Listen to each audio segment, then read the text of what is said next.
I'm Nancy Newhart. I'm the curator at the Allegheny Highlands Arts and Crafts Center in Clifton Forge. And we're here with Tim McMahon, who is the artist of Expressive Landscapes, these wonderful large paintings of the West. And Tim, tell us a little bit about Cliff at River Bend. Well, we went and camped there. We always canoed past there. But what happened was, it was an image that got stuck on my phone. So I didn't paint it originally, but it was stuck there. So every time I did another set of photos, it was there. So I saw it over and over again. This is actually the second time I've painted this size, but it was just so interesting. And then I just kept looking at that photo, and that's what. Compelling. Yeah. Well, I know you grew up in Western Iowa. Eastern Iowa. Eastern Iowa, Yep. Sorry. And that you fell in love with the West in '75. Right. So you spent some time traveling out there. So we've got Wyoming, Montana, Alberta, the Cowboy Highway. For people who grew up in an era, as I did, of cowboy pictures, this is like all my fantasies come true. Well, but I don't have to drive, and they're so expressive. The painting is just so powerful. Well, so thinking about what I do, and they're not all like this, but for me, I gotta have water, mountain, trees, and sky. If I have those things, then I feel like it's an interesting picture for me, an interesting painting. So, but what I'm really interested in is the abstract quality of the paintings. So I appreciate that they're descriptive of a certain place, but I want the viewer to feel what it's like to be in that place. So that's more like expressionism, what the expressionists wanted to do. Tell us a little bit about Bend in the River, because what you were saying earlier about the expressive quality is what really grabbed me. When you first brought these in, I just started tingling. You know, just looking at the brushwork and the painterly qualities, and they were wonderful. So tell us about Bend in the River. Well, it really could be anywhere, but it happens to be the Blackfoot in western Montana.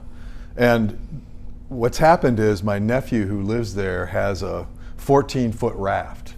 And many times we've gone down the river on the raft. And what I do, my process is I take photos and then I come back to the studio and paint them, okay?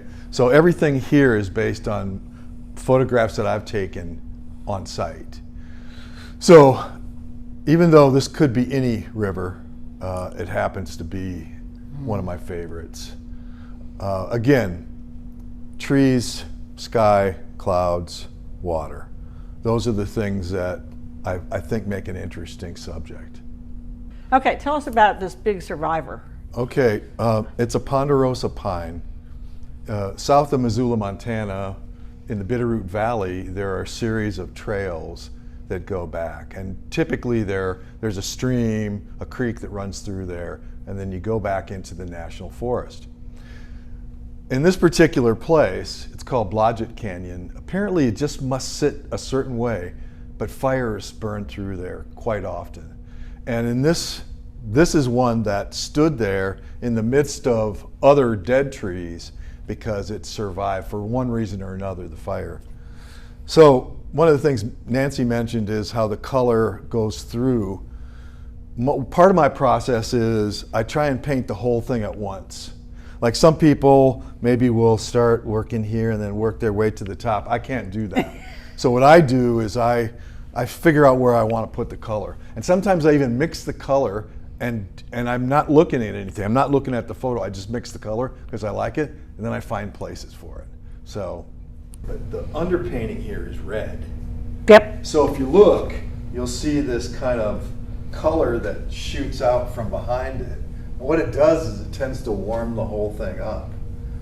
Plus it gives me a nice contrast to put color down, especially greens. So it's particularly difficult to talk about Tim's work without moving, so you'll just have to put up with my waving. But what I love about this is the bold strokes, the aerobic activity, and that gives them part of their vigor. So Right. talk to us about a little bit about that. Well, especially water, you know, painting water seems like it's always moving. There's all these crazy reflections. So that's what I was. This is one of about a half a dozen paintings that I did of water and koi. It's based on in the city of Portland. Watch the step. There's downtown. There's a Chinese garden, and what they did, they took a parking lot and they put a water feature in, imported some buildings from China, and they have all this. It's just a beautiful garden space. And if you look, you'll see a skyscraper right behind the edge there. And sometimes you see it in the water, but it's paradisaical. It's a calm place in the middle of a crazy town. So, and that's part of this. But this happened to be a friend of ours had a little pond in his yard. So that's why it says Bill's Pond, because he was the guy that we were staying with. And you know, I just love the movement of the fish. I exaggerate the water, but you get a feeling for what it is. It ripples and bounces like water does. And then sometimes, you know, the other thing I like about some of these paintings is you see the real thick paint here, and then one of the things I like to do is take those oil sticks and draw in it, and then that gives it a little bit more motion too. But you know, not everybody can have this in their house. You know, it's pretty large. It's 72 by 48. So it's pretty big.